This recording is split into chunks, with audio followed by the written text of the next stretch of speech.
Assalamualaikum Bolo. Jadi aku sudah di Batangburu nih kak ya.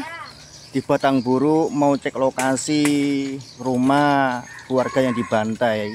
Tapi tidak tahu berapa puluh tahun sudah. Jadi ini saya cari info. Ketemu apa jualan es kelapa di pinggir jalan. Saya icip-icip. Dan kebetulan juga mbaknya itu menyediakan miso sama mie ayam ya mbak ya? Ya bakso sama mie ayam es kelapa. Bakso, mie ayam sama es kelapa. Jadi kita sambil beli makanan, kita tanya-tanya sama warga, siapa tahu tentang story di sana, ya Bolo. Jadi aku singgah di sini, ada es kelapa pinggir jalan. Sana itu Mompa, yang ke sana itu arah aku datang Bolo ya. Jadi tempatnya sejuk, ada kelapa-kelapanya gitu. Jadi kita nyantai dulu sebentar sambil golek-golek informasi.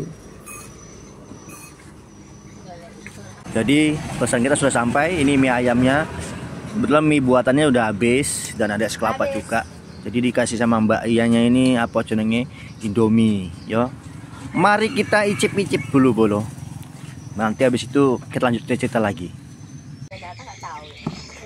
Sini aku kaget aku mau sampai seminggu baru konangan ya. Pokoknya sampai adik sekolah nggak ngerti. Seminggu apa telung dino? Antara seminggu buat telung dino lah pokoknya. Telung dinoan ini lah. Lumayan Bolo.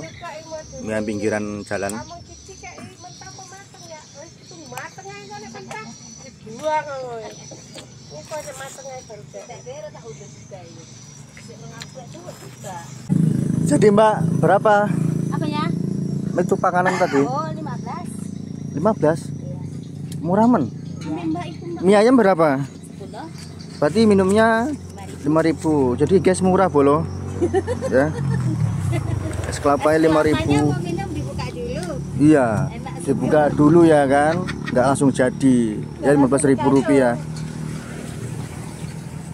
Jadi teman-teman kalau yang mau ke Mompa boleh singgah ke sini ya. Harganya murah kok, nggak mahal-mahal.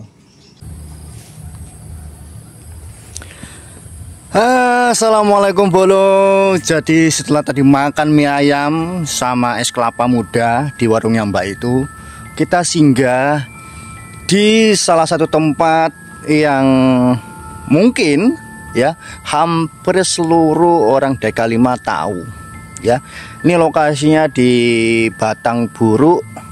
Itu nama lama ya, nama barunya Mendang apa gitu ya. Jadi ini saya sendiri di sini. Kebetulan Mas Ganda tadi lagi kerja dan saya datang ke rumah pun nggak ada orangnya ya. Ini sini sunyi ya.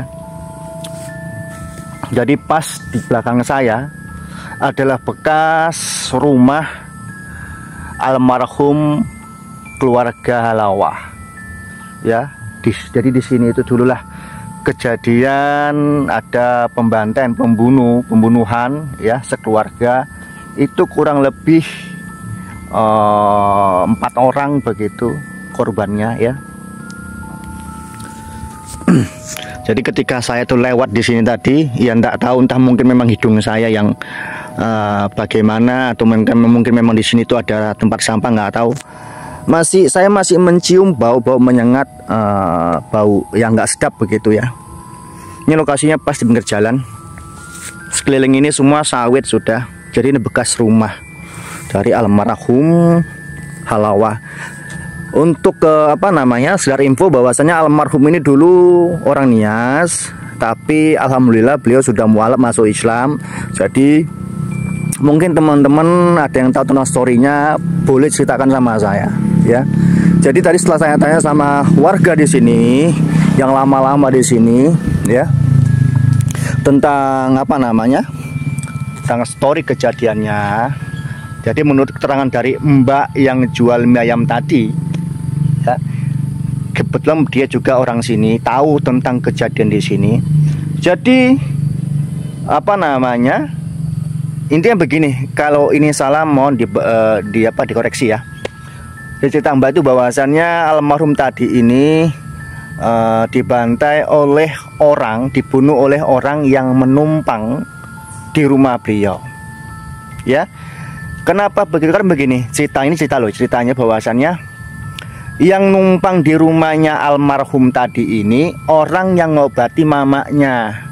Ya, lanjut cerita, yang ngobati mama almarhum Halawa ini minta uang ke almarhum, tapi entah bagaimana terjadi cekcok di situ, peteka ini macem. Nah, lanjut cerita, ternyata si pelaku tadi ini setiap hari gosok parang gitu ya. Otomatis yang punya rumah terus korban itu nggak sadar lah kan, entah mungkin entah tuh nyari apa begitu, gosok parang. Nah itu tadi kejadiannya itu kalau nggak salah katanya malam. Nah yang membuat saya miris ya, mirisnya tuh begini. Jadi almarhum ini ya ketika dibunuh begitu itu nggak langsung tahu warga, karena memang dulu di daerah ini itu sunyi masihan ya. Yang ngonangin atau yang tahu tentang bahwasanya almarhum ini meninggal adalah adik dari, entah tadi dari almarhum Halawa atau istri, nggak tahu, cuman intinya adik dari keluarga korban itu yang datang ke rumah, makanya tahu bahwasannya sudah terjadi pembunuhan di sini. Jadi itu jarak waktunya itu tiga atau seminggu begitu ya. Intinya tidak langsung temukan, jadi dalam artian sampai tadi bengkak begitu.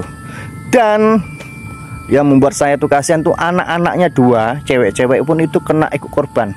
Jadi ada yang tangannya putus, ada yang kepalanya begitu ya di sini. Ini jadi tempat ini menyimpan apa namanya story gitu ataupun misteri yang cukup saya sangat apa ya, sangat membuat bulu kuduk merinding bolo ya. Jadi semua itu ada 4 korban ya, anaknya 2, istri dan almarhum Halawa sendiri ya. Nanti kalau seandainya di eksplor malam duduk di sini mantep ini ya kan, apalagi suasananya begini.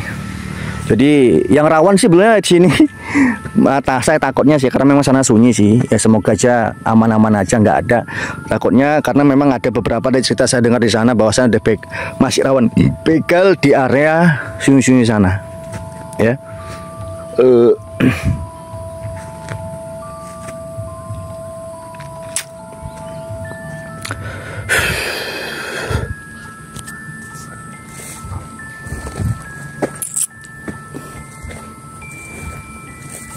Ada rumah rayap sini bro.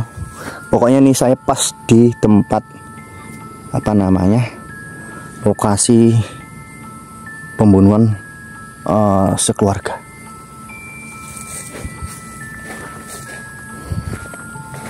Oke lah, kita lanjut lagi sekalian apa ke lokasi yang lain ya, jalan ke sana.